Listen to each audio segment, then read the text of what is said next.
So wait lang, akala kasi nila pre-recorded daw tayo. Malinis daw masyado. Ang alin po? Malinis ba yun? Kami? Mukha daw kaming malinis. Pasensya na guys kung madumi kami ah. Talagang sobrang thankful kami ng lahat sa inyo.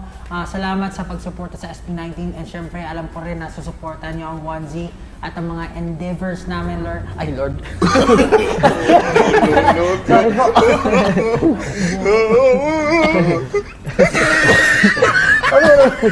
Okay lang yan. Good. Miss Pablo, especially for spending time with us. Maraming salamat sa lahat ng suporta niyo. May gusto mo ba kayo sabihin? Amen.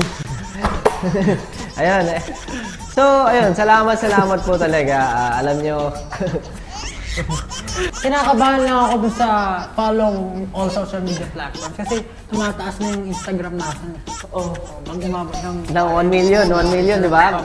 Di ba, parang ano yan? Maghuhubad ka ba doon? Hindi naman. Ano sabi mo doon? Kailangan daw magkaroon na ng abs si Pablo. Alam mo ba't dumadami yung followers natin? Kasi pinagdasal ko siya kay Lord.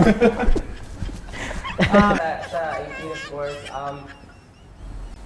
alam namin na papagod na kayo sa mga nangyayari sa ano namin. May iyak ka ba? Hindi, pinipigilan ko yung sarili ko, hindi matawa. Alam ko medyo nagugulat kayo sa mga nangyayari and medyo napapagod din kayo dahil sunod-sunod yung announcements. Huwag kayong mag-alala kasi napapagod din ka at natatanggap. So, we are very thankful. Bakit ka tumatawa? Teka, meron sinabi.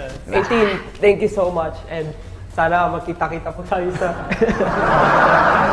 Half a decade. See you po!